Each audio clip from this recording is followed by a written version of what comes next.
this room, and to Douglas and Natasha, the International Criminal Court, the International Court of Justice, the UNHCR, UNICEF, Doctors Without Borders, Amnesty International, Human Rights Watch, Oxfam, Christian Aid. Yep, you're booing.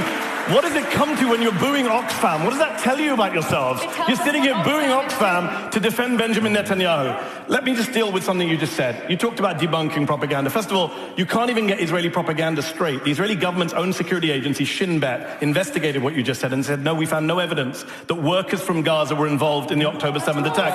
Oh, Shin Bet are lying. They're booing Shin Bet, the Israeli security service. Got it. All right, let me finish my point. You had a 5-minute speech from your side. Okay.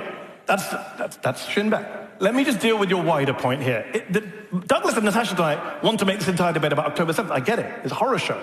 But that's not the debate. The debate was about Zionism, and it tells you a lot that they can't find any arguments to say, as Gideon says, why we can't be allowed to criticize a political ideology that is 150 years old, that many Jewish people have criticized from the beginning and continue to do so. They can't tell you why that is. So they focus on October the 7th, which is fine, but if you're going to focus on October 7th, then also focus on what happened since October the 7th, the erasure of Palestinians in this debate, the booing when Gideon mentions what happened to Palestinians.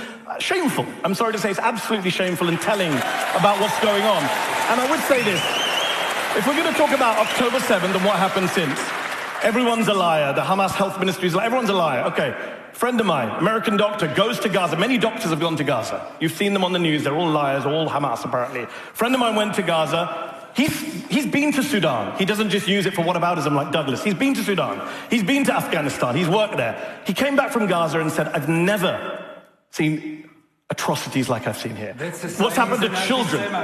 He's an anti-Semite because he saw children with burn wounds like he's never seen. He saw children with gunshot wounds to the head. To the head, but that's Hamas's fault. Everything is Hamas's fault. So let's talk about war crimes.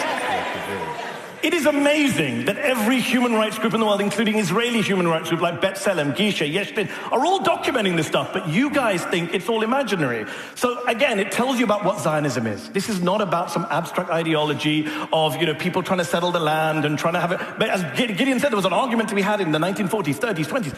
Zionism today is what the Palestinians are enduring on a daily, nightly basis in Gaza, in the West Bank, in East Jerusalem, in Israel itself. And the erasure of that tells you everything about why we need to be able to talk about what Zionism does to the Palestinians without being smeared as anti-Semites. Okay, Douglas?